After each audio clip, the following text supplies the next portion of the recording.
Hey guys, it's Jack. I wanted to let you know that we're starting a new push for subscriptions here on Human Events Daily. So make sure that when you're listening to this podcast, you hit subscribe, you download it, and you share it with 5 of your friends. Make sure they're all going and downloading as well, because we need to get the signal out as much as possible. Look, we've done so much over the past couple of years since this show started, and we're only going to do so much more. Let's get it.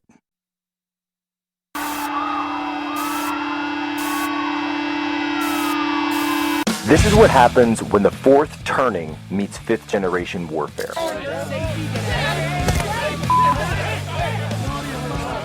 A commentator, international social media sensation, and former Navy intelligence veteran. This is Human Events with your host, Jack Posobiec. Christ is king. The Lindsay Clancy trial is going to be one of the most significant trials of your lifetime. We are all experiencing something completely unprecedented. Never before have we seen so many mothers and women rally behind somebody who confessed to killing her 3 children. And it is not because we cannot hold women accountable. Many of us see ourselves in Lindsay. Many of us know that we could have been only one step away from doing some of those horrific things. You are a true crime lover, then I know you have been seeing everything about this Lindsay Clancy case, and we're going to talk about why I think and know, allegedly, Patrick did it, not her. It was her husband, 100%. He did it. Okay, he did it. He set her up, and you're not going to convince me otherwise. It's not because I'm a woman and I'm rallying behind women. No. That has nothing to do with it. Okay. There's so many things that have already been proven, and this case is far from over. First of all, her lawyer is incredible, and you can tell how much he cares about her. And the part where he said that if she herself during this case, then it's not on him, and that she likely will. But I mean, can you imagine? Like, this man, I'm telling you, he did it, and he is putting this woman through the worst form of torture and hell a human being could ever experience. Those cries are not the cries of somebody. You cannot fake that. Lindsay Clancy's body temperature was 82 degrees. I am on the side of TikTok where everybody is saying that her husband could have done this. She would have had to be outside for like over a half hour for her body temperature to get that low. None of this makes sense. And also, he yelled she killed the effing kids. Like, the way that is worded is so freaking weird. I'm starting to believe this theory. Patrick, it's looking like you killed your kids. So, no, my wife killed them. This trial is for her. Like, you went hiking in Costa Rica 3 weeks after the murders, and you went with your new wife, the wife that you have now. No, I didn't. She wasn't there. Weird, because she wrote a review on the Costa Rican hiking tour guide and said that we have been going for the past 3 years. The same tour guide that you wrote a review on. So this was done in 2025, and then the murders happened in 2023. So she'd actually been going with you since 2022. It was the husband. The husband did it. Ladies and gentlemen, welcome aboard today's edition of Human Events Daily. We're here live, Washington, D.C., Real America's Voice. Today is August 17th, 2026, Anno Domini. So the young leftist women out there across TikTok, the vast cesspool of TikTok, across the vast reaches of college campuses, or at least they would be if we were in session. They'll be returning soon. They vote for the DSA. They vote for Kamala Harris. They vote in Massachusetts for a governor that positions abortion up into the point of birth. Not just late-term abortion, but at this point, some of them are de facto supporting post-birth abortion. They've raised almost $1 million. And they say it's for the family of Lindsay Clancy, the parents, the mother and father, Lindsay Clancy, a woman who, I want to be clear about this, be very clear about this, has admitted to murdering her 3 children. This is not something that the federal government said. It is not something that the doctors said or the police said. She said it. She said that she killed her children. She admitted that she killed her children. She strangled them to death while her husband was out. She's not challenging that in court. In court, the question that's come up is whether or not the medications that she was on, Big Pharma, how much was pharma involved? And by the way, I'd love to talk about that because I do agree. SSRIs, antipsychotics, anticonvulsants, antidepressants that she was prescribed, stacked one on top of another, and we're going to talk about that today.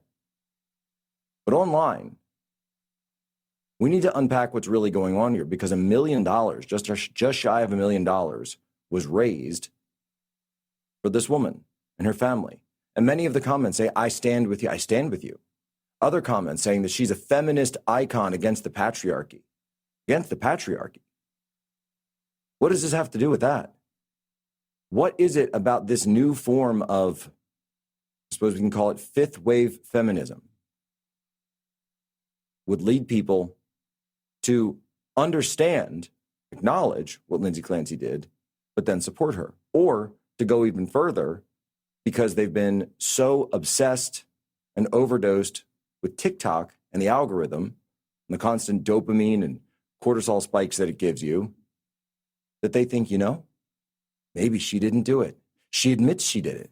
The lawyers for her own side admit she did it, but maybe, just maybe I know better than all of these people who were involved, including someone who was actually in there that day. I've just seen videos, we don't even have them in time for air today, of people trying to reenact her suicide attempt to claim that it was staged. I'm not sure what's going on, but we have to unpack this because when I see the rise of socialism, the socialist revolution, and the young women supporting it, and I can show you all the data that shows that, the late-term abortions, and now almost $1 million raised for Lindsay Clancy from women on TikTok, these crime truthers. We have to get to the bottom of what is driving all of this. Socialist revolution. Remember, the Bolshevik Revolution started on International Women's Day. Right back, Jack Posobiec, Human Events Daily.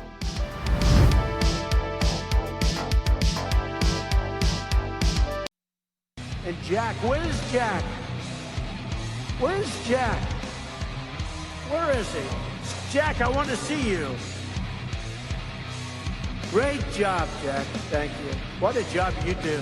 We have an incredible thing. We're always talking about the fake news and the bad, but we have guys, and these are the guys who should be getting Pulitzers.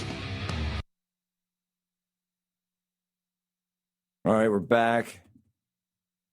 Human Events Daily, Real America's Voice. Folks, all summer, we've been celebrating America at 250, covering events, joining festivities, and honoring the greatest country in the world. But here's the crazy part. 250 years later, we're still drinking whatever the government decides to put in our water. Fluoride for your teeth, chlorine to keep it clean. That's not a choice I want somebody else making for my family. That's why I use Cove Pure to purify my water. More than 200 million Americans are on fluoridated water, and the latest JAMA Pediatrics review found fluoride exposure was associated with lower IQ scores in children.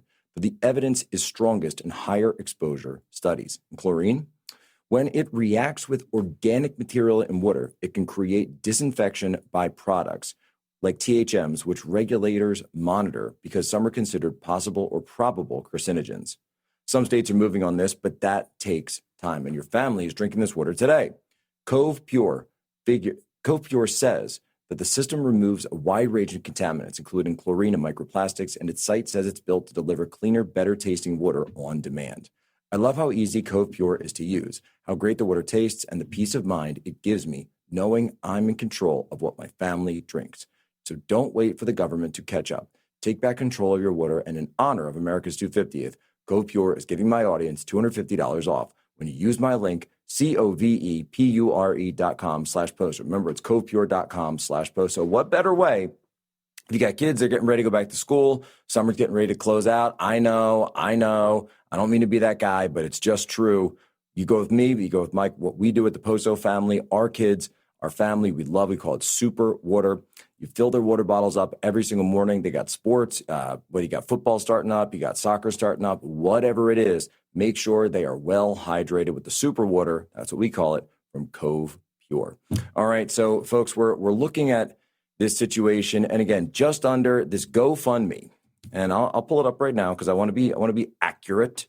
We strive for accuracy around here. It's $839,427. And that's just including some donations. We've got top donations in here of $10,000. Let's see, multiple $5,000, a couple $2,000, $1,000, $1,000, $1,000, $1,000, all this money. And the comments you have coming in. We stand with you, Lindsay. I love seeing your father in that. Listen to this. You are a true hero. This is 41 minutes ago. Please keep pushing through. Don't give up no matter the outcome. You are a true hero.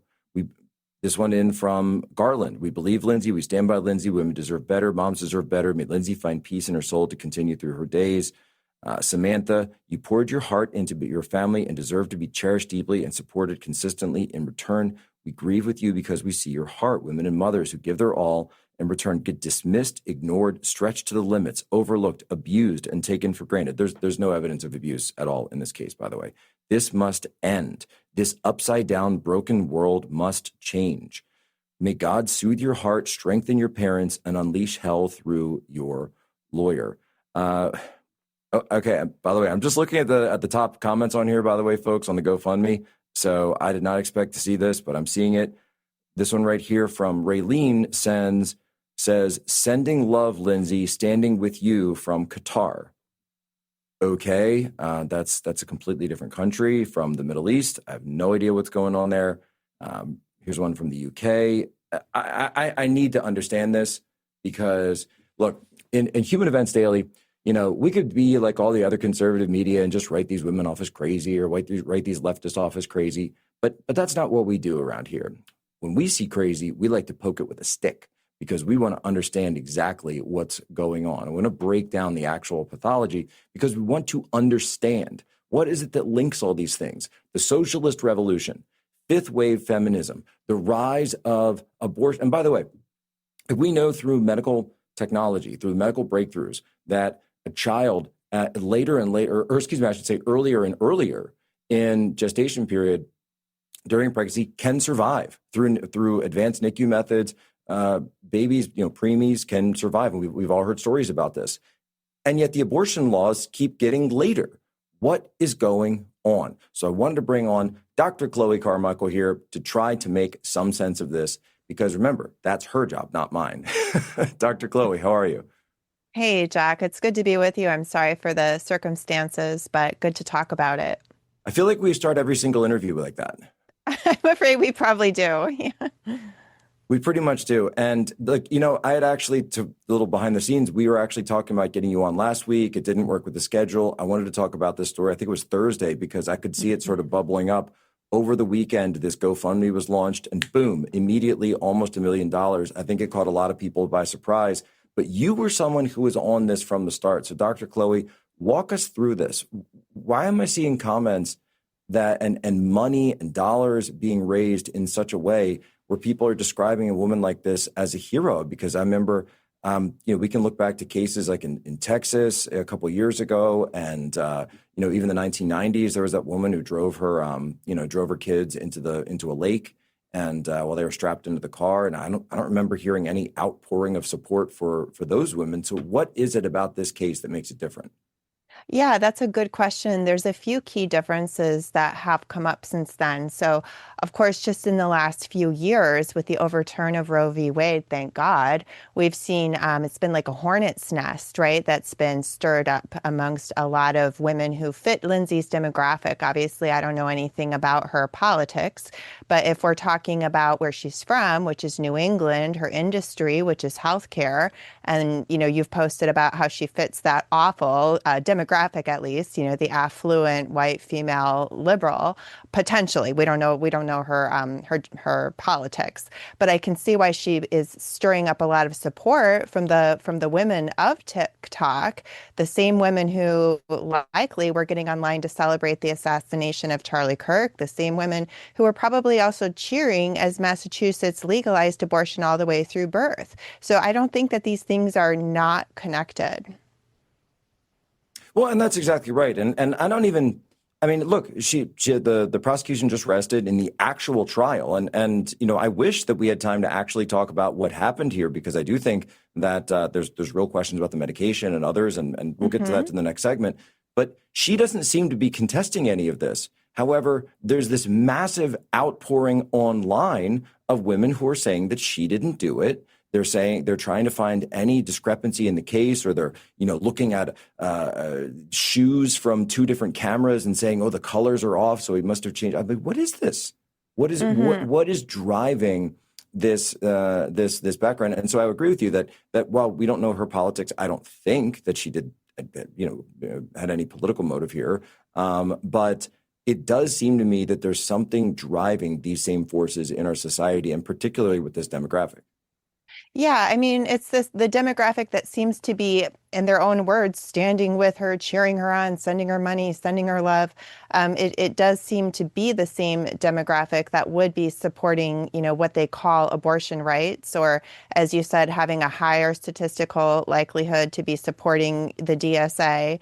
And so, as well as to just have a knee-jerk reaction to, quote, blame the patriarchy, or to have some kind of delusions of grandeur about, their knowledge of mental health. So they want to blame the meds, which, again, we can have a conversation about that. But preview, I would not let somebody off because, of medications. We can get into that. But they want to blame the meds. They want to blame the patriarchy. They want to do anything but blame the actual woman. And on some level, sick as it is, they're celebrating, some of them, what she did. She strangled her 3 little babies. It's just hard to even fathom that. But she took them down into the basement, and it sounds like she sent her husband out on an errand, that she had some planning and forethought around it, and one by one strangled those 3 children before she unsuccessfully, right? The one failed, quote, murder attempt that day sounds like it was on herself. And so the people who are supporting her and somehow imagining themselves as virtuous for that, again, it smacks to me of the same type of people who imagined that they were virtuous for celebrating the death of Charlie Kirk. I had the same thought, Dr. Chloe. I had the same thought. I and was even going to ask, maybe some of the staff if they were going to scroll back on some of these, TikTok pages, if they could scroll back to, if the accounts are still up, the videos are still up from almost 1 year ago now, where Charlie died. And I'd love to see the cross section of what they were posting right around the wake of Charlie's murder, and the videos that we're seeing now, and already I bet you'd also seeing... find them celebrating witchcraft, some of them. Oh, 100%. No, there's no. Believe me, as a devout Catholic, I think this is all witchcraft. I think this is very obviously witchcraft, and it's something that I personally believe in. I think that it's something where and doesn't. All right, if you want to go there, it doesn't escape me this didn't happen too far from Salem, Massachusetts either. And I think that I personally think that Salem, Massachusetts has, whatever it was in the past, has become now an area that's absolutely associated with witchcraft, with sorcery, with the occult, where people who are tapping into things that they really should not be tapping into. And whether you believe it or not, this is what's key to understand. They believe it. And number 2, you can't deny the effects that we can all see that are downstream of something. They are downstream of something, ladies and gentlemen. And so whether you think that's demons, whether you think that's witchcraft, whether you think that's sorcery, whether you think it's just an addiction to dopamine and cortisol spiking from spending too much time on TikTok, I think it gets us all to the same place. And it's a place where you end up supporting the DSA, abortion up to the point of birth itself, and sending money to a child killer like Lindsay Clancy. I want to get back because I do want to actually talk about the pharma. You talk about influencers. These are influencers, and they're friends of mine. Jack Posobiec. Where's Jack? Jack, who's done a great job. All right, folks, Jack Posobiec back live here, Human Events Daily. Folks, Allegiance Gold supports our coverage, and we appreciate partners who help make reporting like this possible. It also reminds me that security means different things to different people. Whether it's the stories we're covering or the decisions we make for our own families, it's important to think about protecting what we've worked so hard to build. That's why I'm especially thankful for Allegiance Gold. We've been working together for the past 5 years, and relationships like this are not built overnight. They're built on trust, consistency, and showing up for each other. We appreciate their support, and we're proud to have them standing with us. If you'd like to learn more, visit protectwithposo.com. That's protectwithposo.com, or call 844-577-POSO to learn more. Dr. Chloe Carmichael, I want to get you back on here to go through a little bit of this. And by the way, folks, I just have to say it. I'm going to be doing a video on this later. I just saw they have gotten to the point now where there are women on TikTok who are trying to reenact Lindsay Clancy's suicide attempt to, quote unquote, prove that it was staged either by herself, someone else, or by the husband. They're taking uncooked raw steaks and putting the steaks in the windowsills, slamming the windowsills shut to try to prove that there was some kind of false statement, or that the investigators got it all wrong. And Dr. Chloe, I'm so sorry, because I said I want to ask you about pharma, and we'll get there, but I have to ask, what would drive people? Is it the algorithm, and they're catching that, and they just want to go viral because they know this is the next big thing? Or is there something that's even deeper where they're just saying, no, I have to prove this? What's driving that? Yeah, I think it's a combination. So, certainly these tend to be exhibitionist women that may not have a lot going on in their life other than whatever validation that they might get through being online. I think that's how they became so vulnerable to some of this ideology in the first place. But also, as you said, there can be an obsession with trying to, do this to demonstrate that you really do stand with Lindsay, and this allergy to accountability, for women, right? So this is likely also the same group that wanted to say, believe all women, right? That if the woman said it, well, then it happened. And if she says it didn't, well, then it didn't, right? And so they not only want to try to absolve Lindsay of this in a terribly sick fashion, they want to, some of them blame her husband, who by all accounts was an incredibly supportive man, doing everything he could financially, time-wise, emotionally, to be supportive of her. And now he's lost all 3 of his children. And for these people online in their, bizarre form of virtue signaling to one another to try to throw him under the bus, for people who like to say that they're, quote, kind, this is the be kind crowd typically, it's really astonishing. And you're right, because I think, and it's just me looking at it this way, it seems that the empathy only goes in one direction. So the empathy goes for the person that they've, built this obviously parasocial relationship with, of Lindsay Clancy. And so they have to have empathy for her, yet there's no parasocial relationship between themselves and the children whose lives were cut short, or with the husband who is obviously trying to rebuild or move on with his life, and is now unfortunately dragged back into this. Yeah, it seems like a form of tribalism, right? Like, so believe Yes. all women, stand with women, a woman's right to choose, right? Or people who look like me, this whole thing about representation. It feels very tribalistic. That's exactly right. And a couple of minutes left, but, and I know that you've been speaking about this as well, but, the real, I think, issue with this, and I said this on a podcast last week, that the issue here is when you look and read through the long list, the cocktail of the big pharma stew that Lindsay Clancy was on, that's why I do think there are real questions about whether or not she was criminally culpable in what was done here.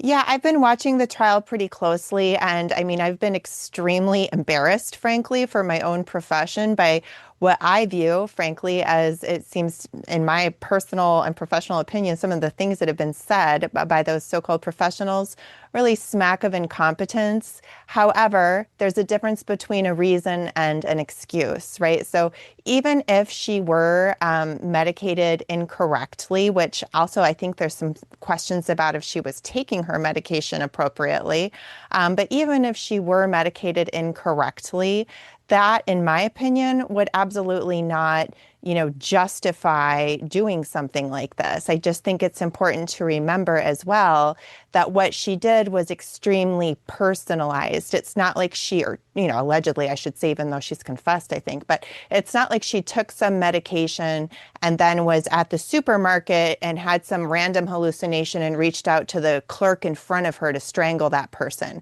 She took her own actual personal children down into the basement after sending her husband out on an errand, after writing in her journal about, the difficulties that she was having. Go ahead. Sorry. Oh, no, I'm just listening. So would you come down more on the side that she is criminally culpable for her actions despite the medications we see stacked here? Absolutely, I would. I think it can actually be harmful to society if we even give people the suggestion that any type of medication could, quote, make you do something like this. If she were given a medication and not told that it could make you very sleepy, and then she fell asleep and crashed the car fatally on her children because nobody told her that this drug could make her fall asleep, I would have a lot of sympathy for that, because that's an uncontrollable physical reaction to a medication that nobody, told her about in that hypothetical. There is no situation, in my view, where, that combination of medications, you would say, oh, well, yes, so therefore she predictably took her children downstairs and strangled them. I don't get there. Again, I can certainly see where, her prescribers may have been very incompetent, may have been wrong, may have been off base, and may deserve their own form of accountability. But there's a big difference between a reason and an excuse. And I don't think in any way, shape, or form, in my opinion, that there is any sort of medical excuse for what she did. That is, that flies in the face of what we're hearing out there. We are up on a hard break. Dr. Chloe, can we hold you over just a little bit? Because I do want to finish that thought and get that out, because I don't think, and with your expertise, this is not something that anyone is hearing anywhere else in the course of this. Right back here, Human Events Daily, Real America's Voice.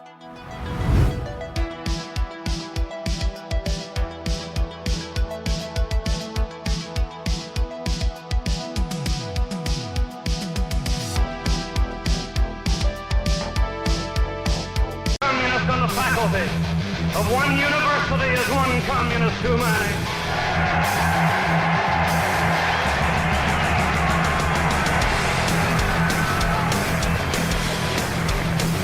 One communist among the American advisors at Yalta was one communist too many. All right, folks, Jack Posobiec. We are back live here at Human Events Daily. Ladies and gentlemen, a world that's constantly changing, some things never should. Faith, family, freedom, the values you choose to live by. Even your wireless provider can reflect those values. That's what Patriot Mobile has stood for more than 12 years.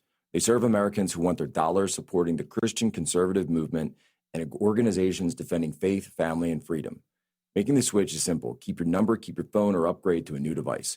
Their 100% US-based customer support team can still have you connected in minutes.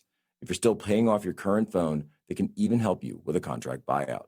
Patriot Mobile also gives you premium priority access across all 3 major U.S. networks, so you get dependable nationwide coverage without compromising your principles. If it matters who you trust with your service and where your money goes, it's time for all Patriots to make the switch. Go to patriotmobile.com/POSO or call 972-PATRIOT. Use promo code POSO to get a free month of service. That's patriotmobile.com/POSO or call 972-PATRIOT. Make the switch today. All right, we're back on with Dr. Chloe Carmichael, and she's someone who's an absolute expert in this field. And Dr. Chloe, I got to say, you're swinging me on this. You're swinging my opinion on this, because you are a clinical psychologist, and you're someone who I absolutely trust, because you've always come on this program and talked about the importance of personal responsibility and how so much of psychology these days eliminates that. So walk us through what you see as the irresponsible things and the reckless things that that nurse Lindsay Clancy committed, and to where you actually do believe that she's more responsible than the narrative is letting on. Yeah, I definitely think that. I mean, and again, not to say that she wasn't over medicated or medicated incorrectly, but that is not an excuse, right? So again, she's very savvy from what we can tell. She's, texting through portals all day with her providers. She's called suicide hotlines multiple times and, Googling and discussing medication plans with providers. So I think that if there were some situation that was occurring to her where suddenly, she was hearing voices and whatnot, I didn't see evidence of her, reaching out for someone to stop her. Like if she had called 911 and said, help, I'm about to do something to my children, but then, the ambulance didn't get there in time or something, I might have more sympathy for something like that. But much like these psychopaths in places like North Carolina and New York that are attacking women and pushing them into subways and all these other things and then saying, oh, it's mental health, right? Well, somehow they always seem mentally together enough to know how to come after somebody smaller than them who can't fight back. Funny enough, the same thing, seems to have happened here. And again, I just think there's also a real problem and a danger of social contagion that if we allow this to stand, if you allow somebody like this to, not be held criminally accountable because somebody gave me the wrong medication. Again, the only way I would accept that is if the doctor gave her a medication without telling her it was going to put her to sleep, and then she accidentally fell asleep while driving a car and caused a fatal accident. But not in a situation like this, where it sounds like she quite methodically sent her husband out of the house, lined up her children one by one, and strangled each of them. I don't see that as a side effect of any medication plan.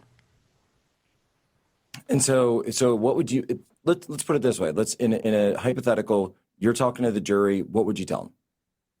I would tell them what I just told you. I would say, absolutely medications can cause side effects. There's absolutely even, cases of people hearing voices with medications, but that doesn't mean that we're not accountable for our own actions. Even if she did hear a voice, even if, as Matt Walsh has said, even if she heard a real voice, I don't care what she heard. And I also didn't see, evidence again of her calling 911 and saying, help, help. There's a voice telling me that if I don't kill my children, something awful is going to happen to me, or, something like that. I didn't see anything like that so far, at least. So I not only wouldn't accept it from her for clinical reasons, but for societal reasons, I wouldn't accept it because I don't want anyone out there even taking medication to say, oh, gee, well, maybe now I'm going to go, do this to my children. I don't even want to plant the suggestion in people's minds that that's, in my opinion, a viable pattern of reaction, because I don't see it as that.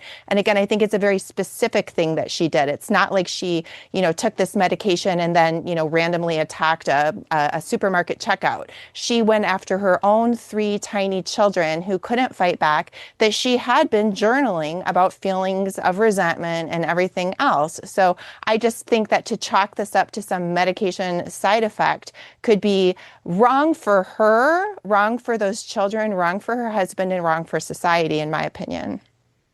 Dr. Chloe Carmichael, where can people follow you? They can come to freespeechtoday.com. Check her out, folks. Dr. Chloe Carmichael, incredible interview, and something that I think I got to say, she's changing my mind. She is changing my mind on this. So I want to stick with psychology here, and I want to get on now, of course, Dr. Jonathan Alpert, who is also on, is going to help us walk through. He's writing more from the socialist revolution angle, but it's all connected. Jonathan, how are you? All right, guys, can we get Jonathan up there? We had him in the break just now, and I think we lost his audio. All right.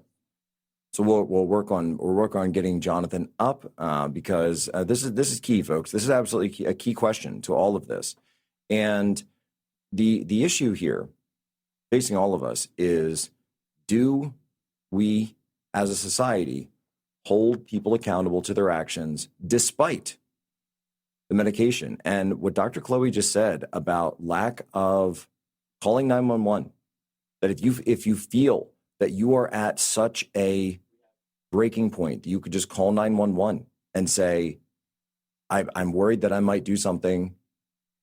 Those kids would still be alive. She didn't do that. And so Is it murder in the true sense? I don't know if I'm sold on that, but is it reckless? Absolutely. Is it irresponsible? Yes. And that's where criminal conduct does come in. Jonathan, do we have you?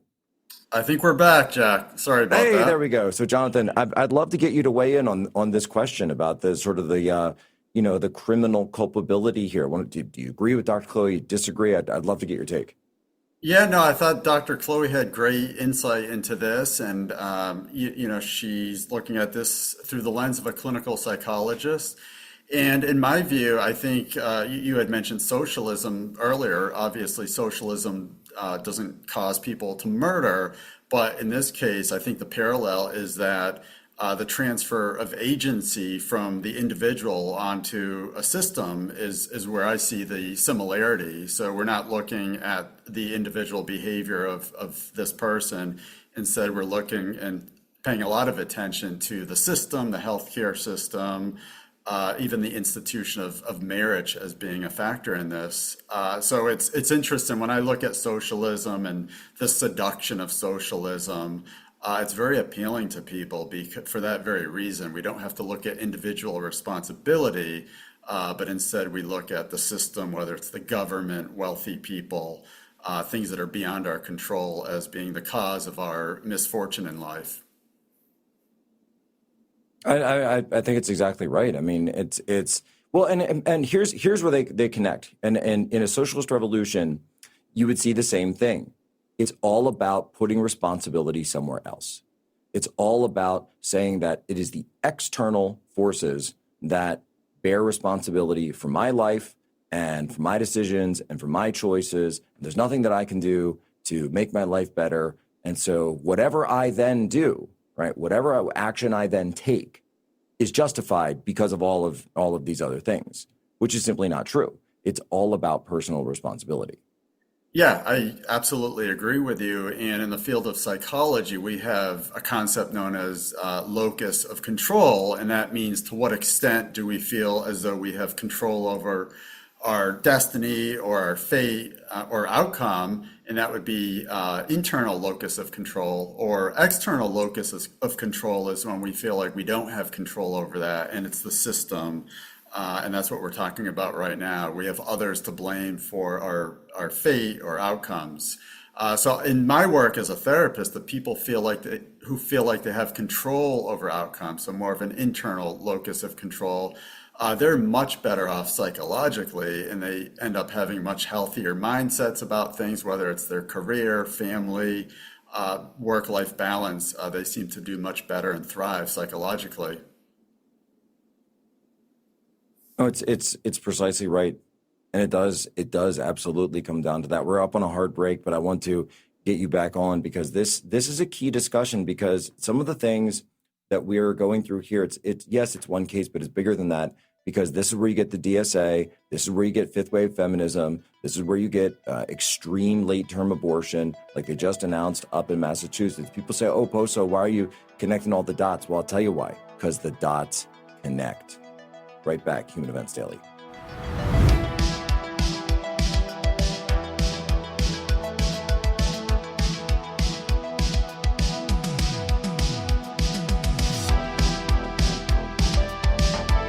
Call this the Jack Posobiec Appreciation Hour. I can say confidently, I think Josh Shapiro would be the vice presidential nominee if it wasn't for Jack Posobiec. And that is, I'm being honest. All right, folks, Jack Posobiec, we're back live, Human Events Daily. You know, that was, in that clip right there, that was Charlie talking about me and my relationship with the great Josh Shapiro. You know, I almost ran into Josh Shapiro this past weekend. We were up in Philadelphia. We're at the UFC. And for some reason, you know, Josh went out, he did a little video, and then he ran away, and he didn't come over. I said, Josh, why are your seats up so high? And then I realized it was because when he was too close, he couldn't see. He had to go up higher so he could see better, so he could see the ring. That's why. Josh, we love you, bud. I'll see you in Harrisburg very soon. We're on with Jonathan Alpert. He is a psychotherapist. He is an author. And Jonathan, I want to throw it to you here because I have this contention, and call me nuts, but I have this contention that all these things we're seeing are connected. The socialist revolution, the rise of the DSA, fifth wave feminism, this massive online support for Lindsay Clancy. I actually think they're kind of all the same thing. Yeah, I agree with you. And, we can mention Luigi Mangione and grievance culture. Oh, And yeah, that goes without saying. Yes, of course. And before we went to break, you mentioned the late term abortion in Massachusetts. And one of the things that's overlooked there is they say Massachusetts is claiming if there's a medical concern. So in other words, if the mother's life is in danger. And if you read the small print there, it also says the mental health. So now you're going to have my colleagues, therapists, going out there claiming that the mother will be mentally unwell or she'll suffer PTSD, so on and so forth. And that's the heart of the topic of my book, Therapy Nation, where my profession is just making people sicker and accommodating them and driving and fueling this grievance culture. And in many ways, I think fueling socialism. It's no one else's, it's never your fault. It's always everyone else's fault. I think, Jack, we talked about micro looting a few months ago, this whole concept of it's okay to steal things from Whole Foods, no one gets hurt. And then over the weekend, I saw that a lawmaker in New York wants to make it legal to shoplift soap and those types of products in New York. And she's claiming that these people must be in need of soap. And she just is so ignorant. She doesn't understand that these people just turn around and sell these products online and make money. So it's all part of the same animal, socialism, my profession largely driving this grievance culture and this socialism, this mindset. No, I completely agree. And I think that envy, resentment, all of these things do come from grievance culture. There's no question. And ultimately, what does grievance culture tell us? That our actions we do not bear any responsibility for our actions because of the grievance, because of whatever the grievance is, and whether the grievance is, in this case, I have to look after my kids too much, or even though the husband apparently was obviously going on an errand while this all took place, or the grievance is that my rent isn't free and I have to pay to ride the bus, and that groceries aren't free and all the rest. And by the way, I've always said, politically speaking, that the best move for us as a movement, as a member of the new right, or whatever we're calling ourselves these days, is to try to better the situation, living conditions for people, help with the affordability crisis. That's why I've said, and very loudly, that I think that we should be looking at a tax cut, right? Looking at a tax cut, not just for no tax on tips or no tax on Social Security, but up the first $100,000 for an individual, or the first $200,000 for a joint, married filing jointly. Why not? Why not a big tax break? Because then people could work and you'd have more of your own money put in your own pocket. That doesn't allow people to sit around and get money for free, like one of these, these stipends, or people talking about UBI and all these different things. No, you still have to work, but it means the government takes less of it. I think that's perfectly fine. And yet you don't really see many people on the right being willing to actually talk about that. However, from a societal standpoint, we do have to bring back personal responsibility. And we live in a society where we're told that because of the grievance, you're allowed to do or say or think or feel whatever you want, and up to and including, it was the same type of logic, Dr. Alpert, that when Charlie Kirk was killed, people would say, and by the way, even Barack Obama came out and said, I wish it hadn't happened, but here's a list of all the bad things that he said taken out of context, right? So even Barack Obama, who we know has used this in the past, used grievance culture to talk about the assassination of my friend. Yeah, and it's a very dangerous frame that people have. If we're saying, well, Charlie was a fine man, but that's fueling these crazies that are out there. Don't do that. Don't do the but. Do not do the but. Absolutely. Yep.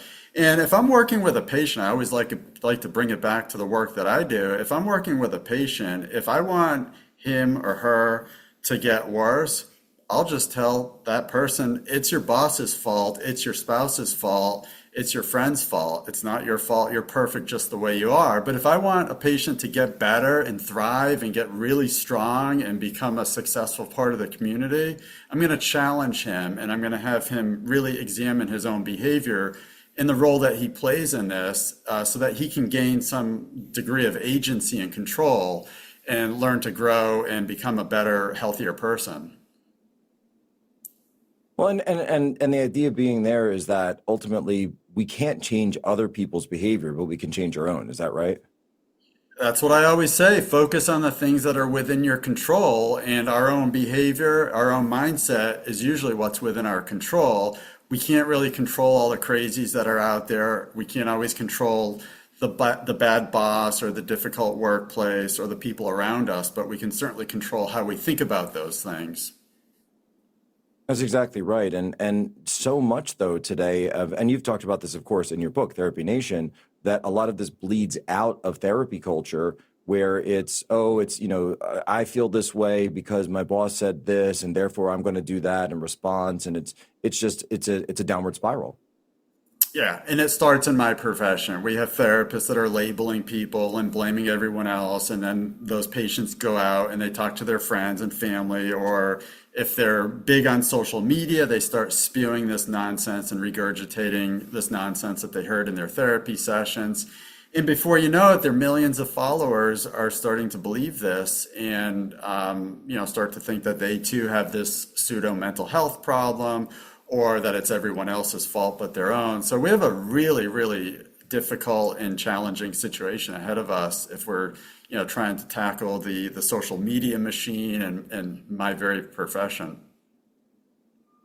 That's such a great way of putting it. And you're right that all of this really does come back, even in a case like this. I mean, and it's prescient that you wrote the book at the time you did, because you're diagnosing one of the things, obviously not this case specifically, but perhaps this is one of the reasons, because we're living in a therapy nation, that's one of the reasons for this reaction that we're getting, where people are leaning back on these sort of like false diagnoses of themselves and of others to say, oh, well, it's not really her fault and here's why and all the rest. And that fuels things like $1 million GoFundMe drive.